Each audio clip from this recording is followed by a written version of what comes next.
Welcome to the Deep Dive. Today we're unpacking a concept from Carl Jung that has sparked, well, both fascination and confusion, his radical idea of libido.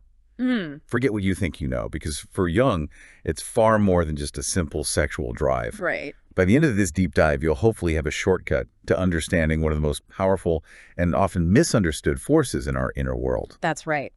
Our mission today is to explore how Jung proposed viewing the human psyche through an energetic lens, much like physics looks at the physical world. Okay. And our source material is drawn directly from Jung's seminal work, Psychic Energy.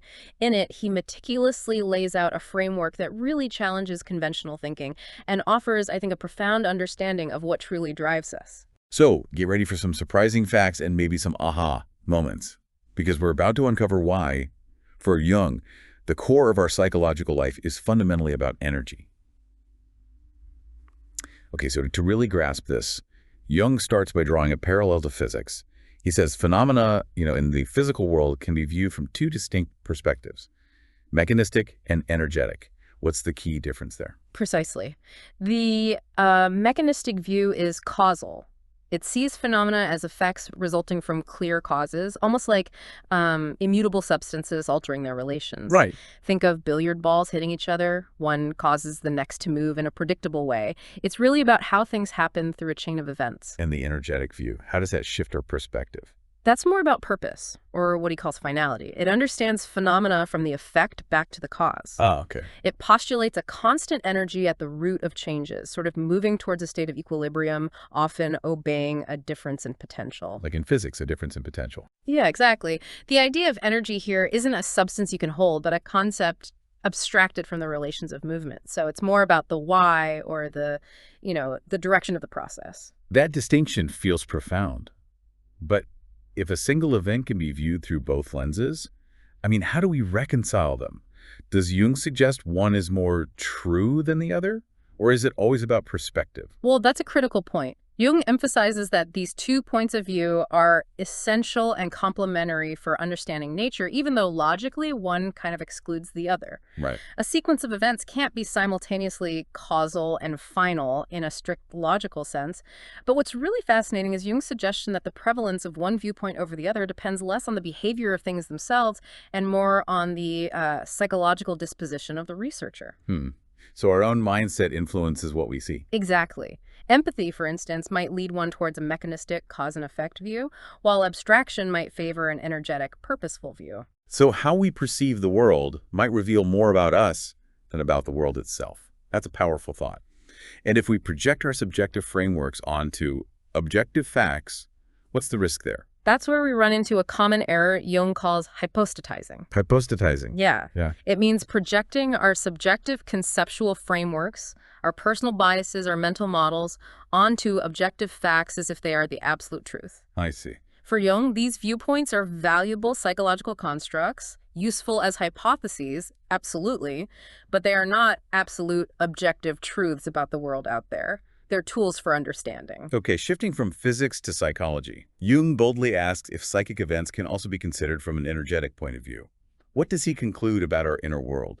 Can we apply this energetic lens there? He concludes resolutely yes. He argues there's really no good reason to exclude psychic events from objective experience. He even cites an earlier thinker, von Grot, who stated something like, "The concept of psychic energy is as legitimate in science as that of physical energy. And psychic energy also has its quantitative measures and different forms, like physical energy." So we're talking about actual measurement here, not just vague feelings or metaphors. Yeah. That seems, well, counterintuitive for something as intangible as the psyche. It's measurement in a psychological sense, yes.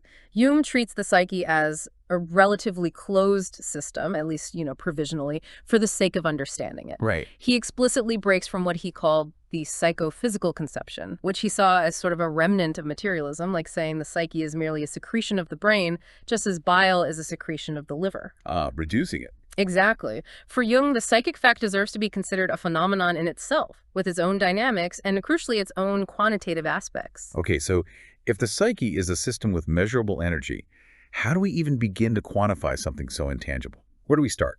Jung identifies several ways. First, he says, our psyche has a highly refined system of assessment. our subjective system of values. Our values. Yeah. We constantly compare and determine the relative strength or intensity of our psychological contents. Think of a child differentiating their scale of values, weighing who they love most in their family or what toy they want more. Yeah. However, this is mostly limited to conscious content and can be influenced by repressions, things we push out of our awareness. So we can value what we're aware of consciously. But what about those unconscious values you just mentioned, the things we don't know we value? Right. For those, we need objective quantitative assessment using indirect methods. Jung's research into associations, how our thoughts link together, showed complexes. Complexes, right, like an inferiority complex or something. Sort of, yeah. These are groupings of psychic elements around effectively accentuated contents. The nucleus, the core of a complex, has an affective charge, which is, energetically speaking, a quantity of value with constellation power. Constellation power. Yeah, the power to attract and organize other thoughts and feelings around it, like a little psychic gravity well. And how do we actually estimate that constellation force of an unconscious complex? How do we see its energetic weight if it's unconscious? Well, one way is by the relative number of constellations a complex produces, basically. The more frequently it influences or conditions your associations, the greater its psychological value or energy. Okay, so how often it pops up. Exactly. Another way is the frequency and intensity of signs of disturbances, like those slips of the tongue or memory lapses Freud talked about. Right. Or Jung's own observations of things like flights of ideas or irrelevant speech during therapy sessions. Yeah. The intensity of these disturbances can even be estimated by their duration. You mean literally with a watch? Timing how long someone gets sidetracked. That's quite a pragmatic approach for something so psychological. Yes, exactly. Jung gives an example. A patient who wastes, say, an inordinate amount of time complaining about her maid instead of directly addressing a much larger main conflict. This reveals that the maid complex, as he might call it, currently has greater energetic value for her. Or maybe that some inhibiting factor related to the maid issue is blocking the energy needed for the bigger conflict. It highlights how the time or mental energy spent on something, even indirectly, indicates its energetic value. That's a fascinating lens. It shows where your psyche is actually investing its energy, even if you don't consciously realize it. Precisely. It's a powerful way to look at things. Are there physiological measures, too, beyond just observing behavior or timing things? Absolutely. Experimental psychology offers tools to evaluate what he called concomitant affective phenomena, things like changes in the pulse curve, your breathing patterns, respiratory curve, and psychogalvanic phenomena. Like lie detector stuff, skin conductivity. Yeah, basically changes in skin conductivity related to emotional arousal. Their modifications can indicate the intensity of disturbances related to these complexes. And, of course, he points out, we possess a highly differentiated subjective system, an innate instinct, really, for perceiving and evaluating emotional fluctuations in others. Like animals do, we pick up on subtle cues. Right, we have that intuitive sense. So with this framework for understanding and even sort of quantifying psychic energy, how did Jung eventually arrive at his famous concept of libido, a term so often linked just to Freud? Well, the term psychic energy had actually been used before him, but Jung proposed libido specifically for his hypothetically admitted vital energy for its psychological application. Okay. This was partly, as he said, for historical justice to Freud, who first used the term scientifically and explored its connections to deep human drives. But Freud's libido was almost exclusively sexual, wasn't it? That seems like a huge point of divergence if Jung's vision is broader. That's a crucial point of departure, absolutely. For Freud, the sexual definition was, well, sufficient for his specific focus on neuroses and their origin. Right, his clinical work? Exactly. But for a general psychological theory, Jung found it impossible to rely solely on sexual energy as an explanatory concept for everything. He described Freud's approach as a reductio ad causam. Reduction back to the cause. Yeah, literally a reduction back to the cause, meaning reducing complex psychological phenomena often back to a single, immutable, usually sexual cause. Jung felt this didn't do justice to the immense dynamism and variety of the psyche. Okay. Jung saw the transformation of psychic energy as far broader than just sexual dynamics. He placed sexual dynamics as just one particular case within the totality of the psyche's energetic flow. Okay, so if Jung's libido is this broader, vital energy, how does this energy transform within us? How does it shift forms from, say, instinct to thought or feeling? through what he called the principle of equivalence. It's a bit like the conservation of energy in physics. Jung showed how a quantum of libido is immediately accompanied by the appearance of a corresponding value in a different form. So energy doesn't disappear, it just changes shape. Exactly. It's like energy changing form while maintaining its overall quantity, psychologically speaking. Can you give us a concrete example of this psychic energy transformation? How might that look? Certainly. Think about when a child begins to naturally detach from their parents and explore the world. Fantasies of substitute parents often arise, or that emotional energy gets transferred to real people like teachers or mentors. Okay. Or think about the repression of natural instincts, maybe including sexual ones. This can lead to the formation of powerful religious substitutes, like an intense love of God, which Jung notes can still carry characteristics, sort of echoes, of the original raw instinct. Interesting. It's a powerful illustration of how the psyche finds alternative outlets, how the energy finds a new path. That's an interesting point. If libido transforms like that, how do we distinguish its original nature from its new expression? You mentioned something called the extensity factor. What's that about? Yes, the extensity factor is key here. Jung notes that libido, when it shifts from one psychological structure or function to another, often carries the characteristics or the flavor of its old function into the new one. This can lead to false conclusions, like mistakenly believing a new intellectual pursuit or a spiritual devotion is inherently sexual just because the underlying energetic flow might have originated, perhaps, from a repressed sexual source. So you mistake the energy's origin for its current purpose. Exactly. Practical experience teaches that psychic activity tends to be replaced equivalently. If a substitute activity or symbol is of inferior energetic value, the missing energy doesn't just vanish. It often reappears elsewhere, perhaps as unconscious fantasies, neurotic symptoms, or even physiological disturbances. It's a constant rebalancing act within the psyche. So it's not always about what we're doing, but the underlying energetic source that's powering it, which might carry the flavor of his origins. And for Jung, you said the tension between opposites is crucial for this energy. He spoke of an insoluble antinomy. What does that mean? Right. He acknowledged an insoluble antinomy, a fundamental, unresolvable contradiction between the causal, mechanistic, and finalistic energetic views when we try to project them as absolute objective realities onto the world. Okay. But for Jung, this wasn't a flaw in thinking. He saw this very tension as reflecting profound psychological truths, our inherent dispositions, the way our minds work, and maybe the mysterious irrationality of reality itself. So the contradiction itself is important. Yes, for Jung, the very tension between these opposites is, in fact, at the root of psychic energy itself. It's the friction that creates the spark. You mentioned earlier that Jung sees a living equilibrium between opposites as the nature of energy. Yeah. How does this dynamic play out in our daily psychic life? What are the main movements of this energy? Well, two fundamental energetic phenomena he described are progression and regression. Progression is the sort of incessant forward advance of daily psychological adaptation to the external world. It requires a conscious, directed attitude, pushing us forward to meet life's demands. Okay, adapting outwards. What happens when that attitude, that forward momentum, fails, when we hit a wall? When external conditions change, maybe dramatically, and our conscious attitude is no longer capable of adapting effectively, the libido dams up. It gets blocked. Right. This damming leads to a separation of opposing psychological forces, which normally work together in concert. This uncoordinated state, this internal conflict, can lead to pathological acts or even neurosis if it persists. So regression is the result of this failure to adapt externally. And is it always a negative thing, like falling backward? Well, when conflict arises and the libido dams up, it often triggers regression, a retrograde movement of the libido moving backward or inward. But here's the truly transformative insight from Jung.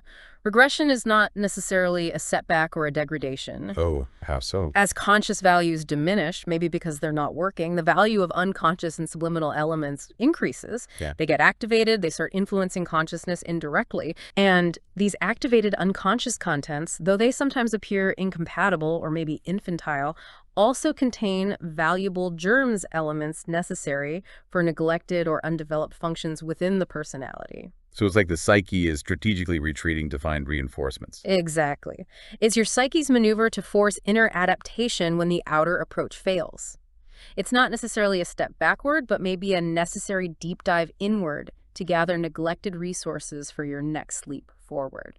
That truly reframes how we might view our own internal struggles or periods of feeling stuck. Precisely. If, for instance, a very thinking-oriented individual fails to adapt to a situation that requires feeling or empathy, regression might activate that missing feeling function, although perhaps in an embryonic or archaic, less developed form initially. Right. Regression, in essence, forces consciousness to adapt to the inner world of the psyche, prompting a rebalancing from within. It makes profound sense of the internal conflicts people often experience. Yeah. It's not just a problem, it's a dynamic process trying to find a bill of balance. And this whole concept of progression and regression is beautifully symbolized in myths worldwide, like the myth of the whale dragon, which Jung explored in detail. The hero's journey into the belly of the beast. Exactly. The hero entering the dragon's belly symbolizes the regressive movement, a complete alienation from the external world, a forced inward turn facing the darkness. The journey within and mastering the monster represents the hard work of inner adaptation, confronting those unconscious elements. And emerging. Emerging from the dragon signifies a new, modified progression, enriched and transformed by the encounter with the unconscious. The hero comes back, changed, more whole. You also mentioned entropy in relation to this psychic movement. How does that concept, usually from physics, fit into Jung's energetic model of the psyche? Right, entropy. In psychology, Jung used it to describe how a relatively closed psychic system tends to level out differences in intensity, moving from an improbable, high-tension state to a more stable, probable state, like water finding its level. This manifests, for instance, as a development of permanent, stable attitudes after periods of intense initial conflict. The stronger the initial tension between psychological opposites, the more lasting and potentially valuable the resulting attitude or synthesis can be. So overcoming conflict leads to stability. Yes, we see this in everyday life. Overcoming painful conflicts, if navigated successfully, can lead to a profound sense of security and a more integrated personality. The energy settles into a new, more stable pattern. So psychological entropy isn't always negative like the heat death idea in physics, a loss of energy. It can actually lead to stability and strength. Not entirely negative, no. While extreme cases, like perhaps the blunting of effects seen in schizophrenia, might show severe psychological closure and reduced potential, entropy also helps explain the stability of firm concepts or rooted points of view we develop over time. Oh, okay. It's the process by which a particular psychological landscape settles into its most probable and often most effective configuration for that individual. You also discussed extroversion and introversion before. How do those two concepts relate to progression and regression? Are they basically the same thing? No, that's a common confusion Jung wanted to clarify. Extroversion and introversion are forms or directions of progression and regression, not identical to them. Yeah. Progression, adapting forward, can be extroverted when you're actively adapting to external objects and situations, focused outward. Or it can be introverted when you're adapting primarily to subjective internal factors, focusing inward. Okay. Similarly, regression, the backward or inward movement, can manifest as introversion, a clear withdrawal from the external world into the inner world. But it can also, perhaps surprisingly, manifest as an escape into extravagant, extroverted experiences, maybe trying to flee the inner conflict through external distraction. Ah, interesting. So there are distinct attitude types that influence how the libido flows, whether progressing or regressing. Precisely. They describe the typical direction of the energy flow, but not the forward progression or backward regression movement itself. So psychic energy flows, it dams up, it regresses inward, it progresses outward. How exactly does it get from one form to another? What's the mechanism of this transformation Jung described? Through what Jung calls channeling of libido, the conversion or transformation of energy from one form to another. Channeling. Yeah. He uses the analogy as a power plant, where a natural waterfall's kinetic energy is captured and converted into electricity. Right. Similarly, the human psyche, through culture and its creations, things like rituals, art, religion, science provides machines, you could say, psychological mechanisms, to transform natural instincts into other dynamic forms. This makes work possible, not just physical work, but psychological and cultural work. Can you give us a concrete example of this channeling, moving from a raw instinct to something else, something cultural? Jung provides a really fascinating one from the Watshandas, an Australian Aboriginal people he studied through ethnographic reports. In their spring ceremony, meant to fertilize the earth, they make an oval hole in the ground, an analog of the female genital organ, and thrust spears into it, imitating an erect penis while shouting specific chants. Wow. And crucially, during this ritual, they are forbidden from looking at a real woman. This is a clear example for Jung of channeling sexual energy away from its direct biological object and transferring it to an analog, a symbol, in order to produce work which, for them, is the vital task of fertilizing the earth. So the ritual channels the instinct. Yes. Another example he gives is the idea of the nuptial bed in the field, where in some agricultural societies, a cultivator might have sexual relations in the field itself, intimately associating that potent sexual energy with the land to ensure fertility. It sounds almost like magic, taking an instinctual urge and transforming it symbolically to influence the world. Does Jung connect this to magic? He does, actually. Jung suggests that magic was perhaps the first form of work wrung from instinctive force by creating these kinds of analogies or symbols.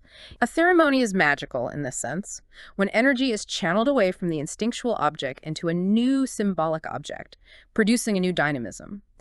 This dynamism initially remains in a state of expectation. It fascinates the mind, captures attention, and eventually leads to actions. So magic leads to doing things. He posits that magic is essentially the mother of sciences, evolving over millennia from mere expectation and symbolic action towards actual technical work and the mastery of nature. That's an incredible idea, connecting ancient rituals directly to modern scientific progress.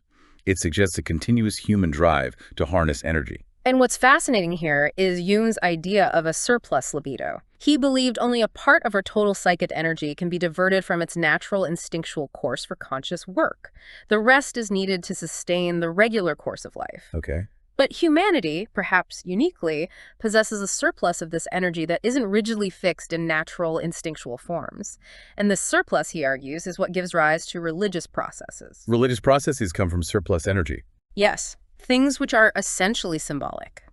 Religious ideas, rites, ceremonies. He saw these as the crucial steps towards creating new cultural activities and continued human development. They harness that free-floating energy. So symbols aren't just inert representations, like signs pointing to something else. They're active transformers, actual pathways for psychic energy. Precisely. For Jung, the symbol is the psychological mechanism that transforms energy. It's the turbine in the psychic power plant. Okay. The Watchani's hole in the ground is not merely a sign of a female organ, it's a living symbol of the earth woman who needs to be fertilized. Treating it as just a sign would destroy its transformative power. It's magic. And where do these symbols come from? Jung believed they're not consciously invented or designed. They are produced spontaneously by the unconscious, often through revelation or intuition, frequently influenced by dreams or profound experiences. They are living, dynamic conduits for energy. How does this understanding of symbols and energy apply to psychological treatment and healing when things go wrong? Well, in therapy, Jung observed that inadequate symbol formations often reveal a low gradient for libido.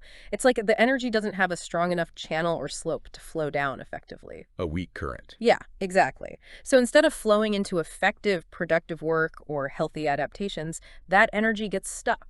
Or it flows backwards into archaic fantasies, maybe causing neurosis or stagnation. What was the therapeutic approach then? Freud's reductive psychoanalytic method, in Jung's view, primarily aims to demolish these inadequate or pathological symbols, reducing them back to their natural, often sexual or instinctual elements in order to restore the natural course of the energy flow, breaking down the blockage. Is returning to that natural course the ideal then? Just stripping away the unhealthy diversions and going back to basic instincts?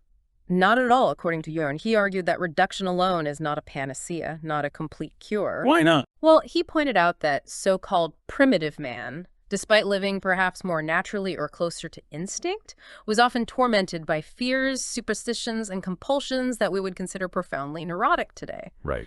Humanity has freed itself, culturally evolved precisely through the continuous process of symbol formation, leading to culture, science, art, religion. So after the reductive work of analysis, Jung believed a synthetic reconstruction of the symbol is needed. Building something new. Yes, finding or creating new, more effective symbols, leading to a more favorable gradient, a stronger, healthier channel for that surplus energy to flow into meaningful, conscious life and work. This sounds like individual growth and evolution mirroring humanity's broader cultural development. Yeah. You mentioned Jung sees this spiritual principle as an equivalent counterpart to instincts. What does that mean, and why is that relationship important? Right.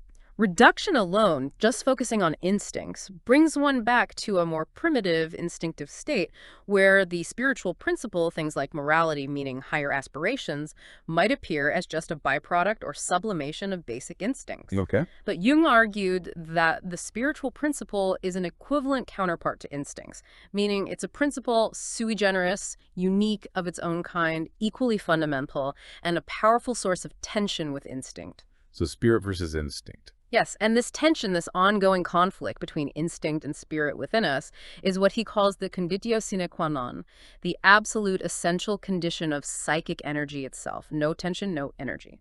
So the inner conflict, like the sexual question you mentioned earlier regarding Freud, isn't just a problem to be solved, but it's a fundamental, even creative source of power within us. That's a really profound way to look at our struggles. Exactly. Jung saw Freud's emphasis on sexuality not just as scientifically interesting, but as morally justified, because it's precisely where instinct conflicts most sensitively and obviously with our moral and spiritual concepts in modern culture. Ah, it highlights the core tension. Precisely. This conflict, far from being purely problematic, indicates a powerful creative force bubbling up. Sexuality, in this view, is often the mouthpiece of the instincts, the most potent expression of that side of the polarity. It's a necessary counterpart to the spirit, equal in weight, and essential for the spirit's own creations and transformations. You need both poles for the battery to work. That's a truly remarkable reframe of our inner lives. To further illustrate this, inherent human understanding of psychic energy, Jung also looked to so-called primitive cultures. How do ancient concepts shed light on this modern psychological idea? Yeah, he examined numerous concepts from various cultures that, while maybe not abstract in our modern scientific sense, represent what he called a preliminary concretist state of the abstract idea of energy. They show an intuitive grasp of these dynamics. What are some examples of these ancient energetic concepts he looked at? Well, the Dakota Indians, for instance, have Wakanda. It means things like mystery, strength, holy, greatness, living, immortal, described ethnographically as a kind of universal force, diffused everywhere, invisible but manipulable and transferable. Wow, that sounds very much like an energy concept. Doesn't it? The Iroquois have Oki, the Algonquins have Manitou, both roughly meaning force or productive energy.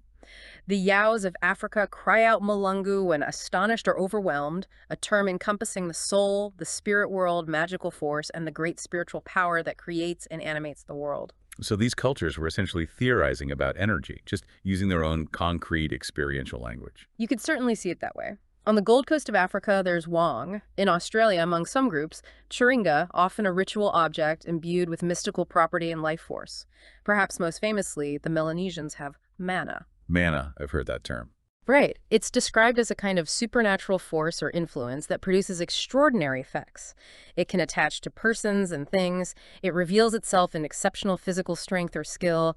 It's transferable, and it's possessed and communicated by spirits or powerful individuals. That sounds like a very potent, flowing force. It really does. And as the philosopher Arthur Lovejoy noted when reviewing this material, these concepts aren't just about the supernatural or the astonishing, but fundamentally about the effective, the powerful, and the creative, a kind of diffuse substance or energy upon which strength, success, and fecundity depend. They represent a belief in a fundamental force that can potentially be studied and controlled. Lovejoy actually called these early belief systems primitive energetics. It's incredible to think that our modern concept of psychic energy, or maybe even physical energy in some ways, has such ancient, deep roots in human experience across the globe. Absolutely. For Jung, the almost universal diffusion of these kinds of ideas was clear evidence that human consciousness, even at a very early or primitive stage, felt the need to concretely represent the dynamism, the felt power of psychic events. So it's not some modern invention. Not at all. Oh. By emphasizing the energetic point of view in psychology, Jung felt we are actually aligning ourselves with psychic facts, with ways of understanding experience that have been engraved in the human mind since primordial times. This deep dive into Jung's psychic energy has been truly enlightening, really fascinating. What stands out to me most is how Jung reframes our whole understanding of mental processes, moving us beyond simple cause and effect, which feels limited, to this dynamic interplay of forces within us. It's almost like a living physics of the soul. Yeah, for me, the biggest takeaway is probably the profound insight that the very contradictions and tensions within us, that pull between our instincts and our spiritual drive, or between conscious and unconscious, aren't just problems to be solved or eliminated. They are the fundamental source of psychic energy itself. Mm. It offers a much more holistic and, I think, purposeful view of our entire psychological journey. The struggles have meaning. This is definitely knowledge that goes far beyond, a typical news item or a quick fix. It gives you a completely new lens, doesn't it, Yeah. through which to view your own inner world, your conflicts, your motivations, and perhaps even the world around you. Indeed. It's a lens that truly reveals the depth and dynamism of human experience, I think. As you reflect on all this, maybe consider this provocative thought we can leave you with. If that conflict between instinct and spirit, or other fundamental opposites, is the conditio sine qua non, the absolute essential condition of psychic energy, then what tensions in your own life, maybe the ones you instinctively try to avoid or resolve quickly, might actually be the hidden wellspring of your greatest potential, your energy, and your transformation? That's it for this deep dive. We look forward to exploring more with you next time.